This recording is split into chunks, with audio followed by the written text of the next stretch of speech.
Sanibonani bafowethu.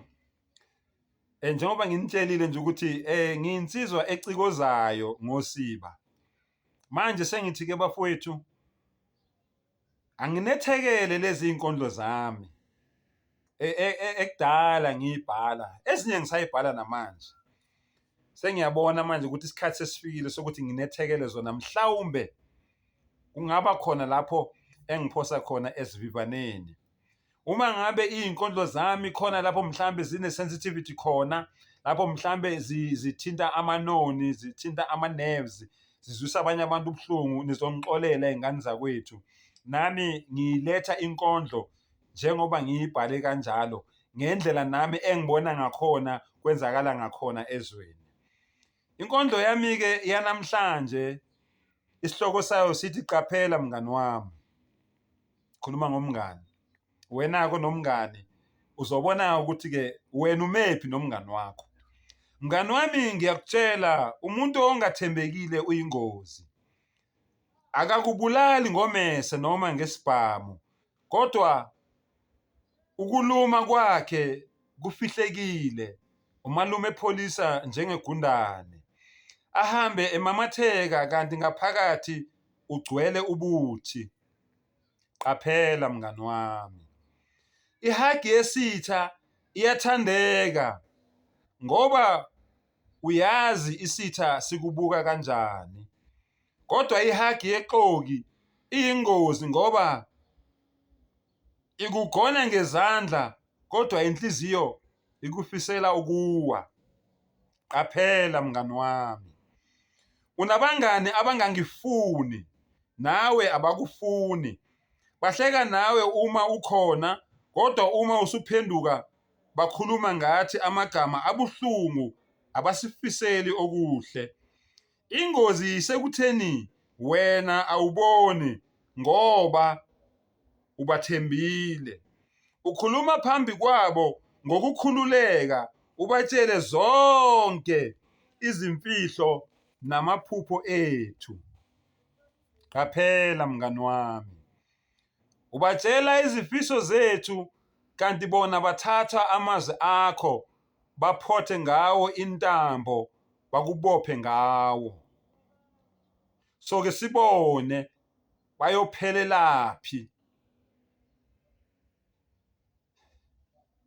Bathimise phansi, bathi nanka amehlo ekake imibombo. Babophe amafindo amabi ezinhlizweni. Qaphela mngani wami. Qaphela mngani wami, akubona bonke abahleka nawe abakufisela impumelelo.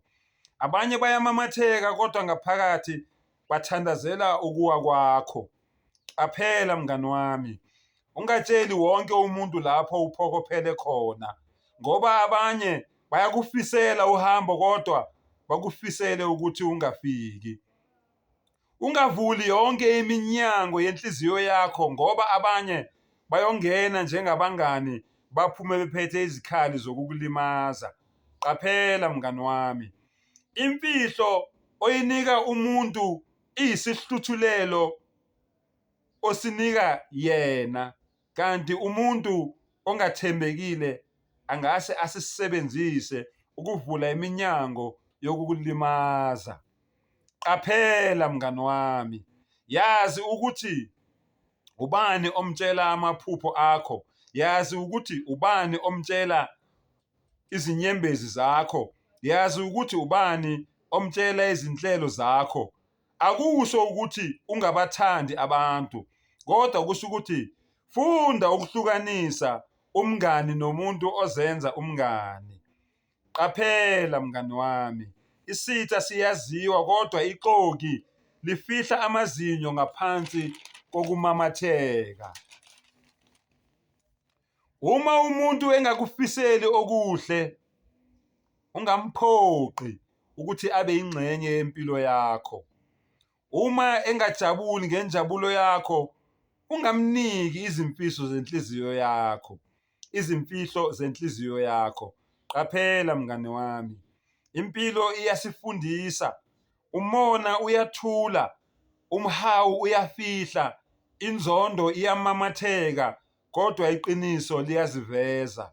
Ngakho ke hamba nalabo abakhala nawe, ujabule nalabo abajabula nawe. Hamba nalabo abakhala nawe uma ulimele, ujabule nalabo abajabula nawe uma uphumelela.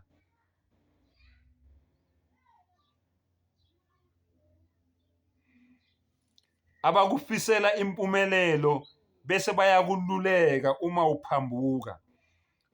Uma umuntu ekugona, ungabheki izingalo kuphela, kodwa bheka inhliziyo emva kwazo.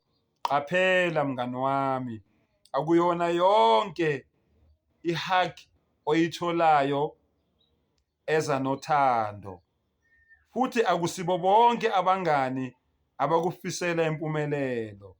Qaphela mngani wami, qaphela mngani wami, qaphela mngani wami.